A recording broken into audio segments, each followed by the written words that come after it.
성도님들 반갑습니다. 3월 1일 화요일 말씀 묵상입니다. 벌써 3월입니다. 이번 한 달도 변함없이 하나님 말씀 붙들고 살아가는 우리들 됩시다. 오늘 묵상 본문은 레위기 1장 1절에서 마지막 17절 말씀입니다. 레위기는 어떤 성경입니까? 고대 이스라엘 백성들이 지켜야 했던 제사 제도와 고대 율법들로 가득 차 있는 성경인 것처럼 보이기도 합니다. 그래서 21세기에서 신앙생활하는 우리들에겐 더 이상 소용없는 책인 듯 합니다. 하지만 레위기는 오늘날 우리에게도 하나님을 어떤 마음으로 예배해야 하는지, 그리고 그리스도인으로 어떻게 살아야 하는지를 교훈하고 있는 중요한 하나님의 말씀입니다. 레위기는 모세 오경 중 한 권입니다. 모세가 이스라엘 백성들과 함께 출애굽하여 시내산 아래에 도착한 이후 시내산에서 하신 말씀대로 성막을 지어 하나님께 봉헌하는 것으로 출애굽기는 마무리됩니다. 그리고 하나님께서 모세를 성막으로 부르시는 장면에서 레위기는 시작됩니다. 레위기는 하나님께서 성막에서 모세에게 하신 말씀을 기록하고 있습니다. 약속의 땅에서 하나님의 백성으로 어떻게 살아야 하는지, 하나님과의 관계에서, 그리고 백성들 서로의 관계에서 어떻게 행하며 살아야 하는지를 총 27장에 걸쳐 말씀하고 있습니다. 특별히 거룩과 정결의 관점에서 말씀하고 있다 할 수 있습니다. 오늘부터 3월 한 달 동안 레위기 17장까지 함께 묵상하면서 레위기의 교훈을 알아보고 우리 삶에 적용해 보는 시간 가지기 원합니다. 오늘은 레위기 1장 말씀입니다. 하나님께서는 이스라엘 백성들에게 하나님께 제사드리라고 명하십니다. 5대 제사로 불리는 번제, 소제, 화목제, 속죄제, 속건제를 명하시는데 오늘은 그중 첫 번째로 번제에 관한 말씀입니다. 레위기 1장에서는 번제를 드리는 방법에 대해, 그리고 번제 제물로 쓰이는 짐승에 관하여 말씀하고 있습니다. 번제가 어떤 제사인지 좀 더 구체적인 이해를 위해 성경 배경 사전의 내용을 그대로 한번 읽어 드리겠습니다. 우리 성도님들은 성경 본문을 개인적으로 꼭 읽으시기 바랍니다. 번제는 희생 제물을 번제단 불에 완전하게 태워 그 향기로 하나님을 기쁘시게 하는 제사를 말합니다. 제물로는 흠없는 소나 송아지, 양, 염소의 수컷이 사용되었습니다. 번제를 드릴 때는 번제 제물을 가지고 온 자가 희생 짐승의 머리에 안수한 후 제사장은 그 피를 번제단 사방에 뿌렸습니다. 그리고 제사장과 제물을 가지고 온 자가 번제단 곁 성막의 북쪽 뜰에서 가죽을 벗겨내고 각을 뜬 고기와 머리와 기름, 또 내장과 정강이는 물로 씻어 번제단 위에서 완전히 불에 태웠습니다. 짐승의 가죽은 제사장의 몫으로 주어졌습니다. 한편 가난한 사람들에게는 산비둘기나 집비둘기 새끼를 번제물로 드릴 수 있도록 했습니다.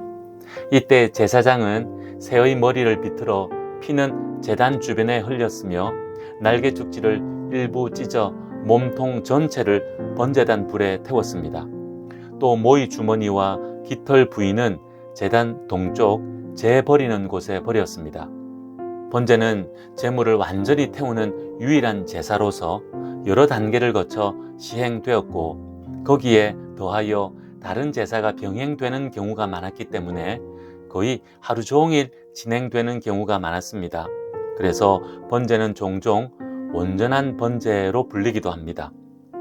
아무튼 희생 제물이 무엇이든 제물은 흠이 없어야 온전히 하나님께 상달될 수 있었습니다. 이런 번제는 날마다 하나님 앞에서 헌신하며 충성을 다짐한다는 의미가 있었습니다. 그래서 번제는 율법이 주어지기 이전에도 희생 제사의 기본이 되었습니다. 예를 들면 노아는 홍수가 끝나고 방주에서 내린 뒤 번제를 드렸고, 아브라함은 모리아산에서 이삭을 번제로 드리고자 했고, 출애굽 전 이스라엘 백성은 애굽에서 하나님께 번제를 드렸습니다. 율법이 주어진 뒤에는 성막에서 매일 아침 저녁 2차례 정기적으로 상번제가 드려졌고 안식일이나 정결 예식 때나 각종 절기 때에는 특별 번제가 드려졌습니다. 하지만 암몬과 모압과 같은 이방 지역에서는 사람을 제물로 태우는 인신 제사가 자행되어 하나님의 진노를 사기도 했습니다. 이렇게 번제에 관하여 알아보았는데 이제 번제가 오늘날 우리에게 어떤 교훈을 주는지 두 가지 정도로 살펴봅시다. 오늘날에는 번제를 문자적으로는 지키지 않습니다. 하지만 하나님께 전적인 헌신과 순종 그리고 예배라는 그 의미는 우리가 그대로 본받아야 할 것입니다. 첫째로 하나님의 백성이라면 누구나 드리는 번제입니다. 이스라엘 백성이라면 누구나 드리는 제사였습니다. 제사장만이 아니라 부자들만이 아니라 가난한 자들까지도 모두가 하나님께 드리는 번제였습니다. 물론 자원하여 드리는 번제였습니다. 소의 번제를 드릴 형편이 되는 자들은 소의 번제로, 그리고 양이나 염소의 번제로 드렸습니다. 형편이 어려우면 산비둘기나 집비둘기 새끼로 하나님께 번제를 드렸습니다. 누구나 자원하여 드렸다는 것입니다. 예수 그리스도로 인하여 하나님의 자녀가 된 우리들이라면 마땅히 하나님께 번제와 같은 헌신과 순종을 날마다 드려야 할 것입니다.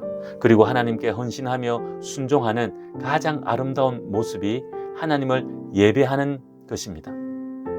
자원하여 하나님께 헌신하며 순종하는가, 그렇게 예배 드리는가, 우리의 모습을 또 한번 점검하는 시간 되기를 원합니다.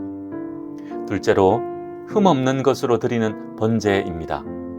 물론 번제의 제물만이 아니라 모든 제사의 제물은 흠없는 것으로 드려야 했습니다.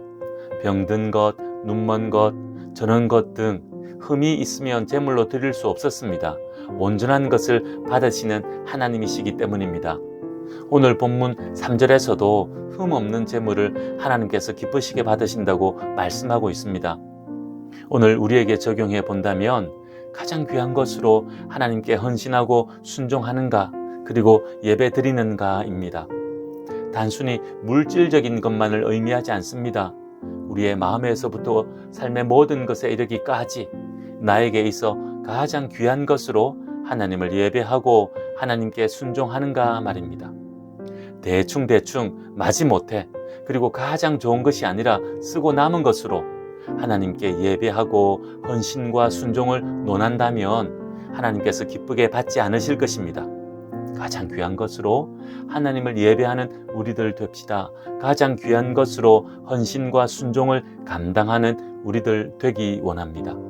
개인적으로 다 다를 수 있지만 우리에게 가장 귀한 것, 그것으로 하나님을 예배하며 순종의 자리로 나아가 하나님께 영광 돌리는 오늘 하루 되기 원합니다. 기도하겠습니다. 하나님 아버지, 오늘부터 레위기 말씀을 묵상합니다. 때론 어렵고 그래서 지루한 말씀으로 오해하는 우리들 있다면 이번 기회에 달콤하고 풍성한 하나님의 말씀으로 깨닫고 은혜 받도록 저희들 인도해 주시옵소서. 이스라엘 백성들 모두가 드렸던 번제, 흠없는 제물로 하나님께 헌신과 순종을 다짐하여 하나님의 기쁨이 되었듯이 우리도 하나님께 삶의 번제를 드리게 하셔서 하나님의 기쁨이 되는 오늘 하루 되기 원합니다. 예수님의 이름으로 기도하옵나이다. 아멘. 오늘은 한국교회와 그리스도인들을 위해 기도하는 날입니다. 감염병과 같은 재앙과 전쟁의 재난이 가득한 세상입니다. 이런 시대에 교회는, 그리스도인들은 어떻게 살아야 하는지 하나님 말씀으로 바로 깨닫고 바르게 순종할 수 있도록 그런 한국교회와 그리스도인들 되도록 기도하는 오늘 하루 됩시다. 오늘도 믿음으로 승리하십시오.